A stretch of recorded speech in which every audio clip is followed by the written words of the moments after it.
So guys, we are going to learn compulsion sentences means जो काम करना पड़ता है, मुझे खाना बनाना पड़ता है, कैसे बोलेंगे हम लोग?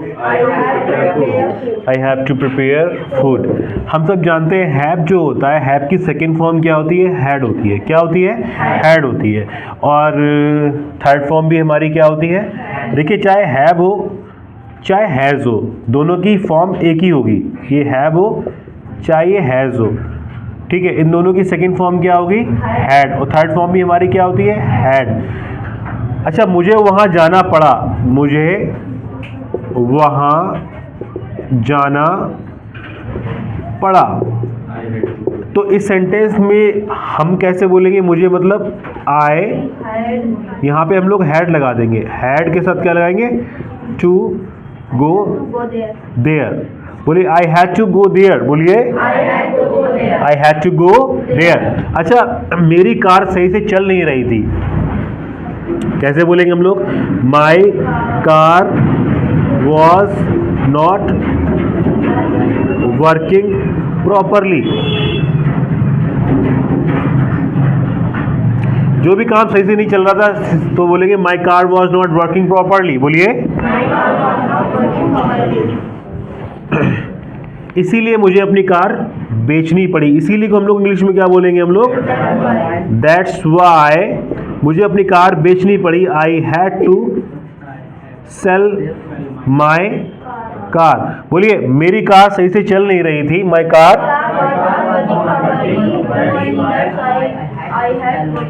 आई हैड टू सेल। आपने एक पेन फेंक दिया, मैंने कहा why have you thrown the pen? Why have you thrown the pen? Why have you throw, THROWN। Throw की थर्ड फॉर्म थ्रोन होती है, हैव के संग third. Why have you thrown the pen?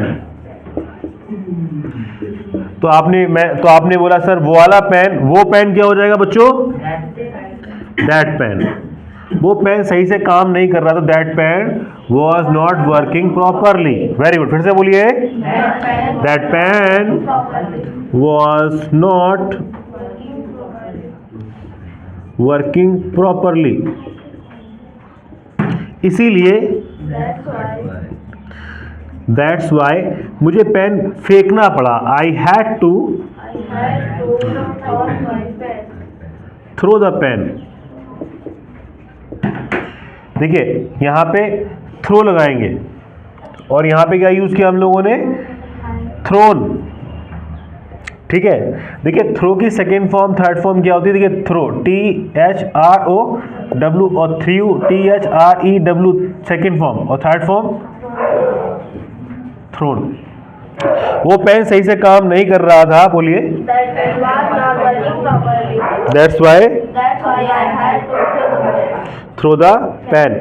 Bunty पढ़ाई नहीं कर रहा था, तो बंटी वॉज नॉट स्टडिंग। बोलिए बंटी, इसीलिए मुझे बंटी को पीटना पड़ा। I had to beat Bunty. I had to beat Bunty. बोलिए आ रहा है समझ में? इससे और मिलते जुलते सेंटेंसेस को आप लोग बना सकते हैं, ठीक है। जैसे आपने बोला सर मेरी तबीयत नहीं ठीक थी, तो बोलोगे I was not feeling well. बोलिए इसीलिए मुझे क्लास मिस करना पड़ा। I had to bunk off the class, या I had to miss my class. I had to bunk off the class. ठीक है, समझ में आ गया? ओके। मेरी मम्मी की तबीयत नहीं ठीक थी, क्या बोलोगे? Was not feeling well. बोलिए इसीलिए मुझे झाड़ू लगाना पड़ा। I had to sweep the floor. ठीक है। और मैडम की तबीयत खराब थी, तो my wife was not feeling well. बोलिए इसीलिए मुझे खाना बनाना पड़ा। I had to. बोलिए I had to prepare food. देखो एक्चुअली क्या है ना, फैमिली है तो इसलिए बच जाते हैं हम लोग, ठीक है। और वही अगर अलग रह रहे होते, फ्लैट लेके दिल्ली में जॉब कर रहे होते, तो सुबह सुबह आटा गूंद रहे होते बैठे हुए तो फैमिली में क्या है, नहीं हो पाता मतलब, ठीक है। तो मेरी मतलब मम्मी की तबीयत ठीक नहीं थी, my mother was not feeling well, बोलिए, इसीलिए मुझे अपने कपड़े धोने पड़े, I had to wash my clothes. ठीक है, समझ में आ गया। मेरे फादर शहर के बाहर गए हुए थे, my father went out of station, इसीलिए मुझे ऑफिस जाना पड़ा, I had to go to office. ठीक है, समझ में आ गया। Okay, any problem guys? So please note कर लीजिए इसको, प्लीज नोट डाउन।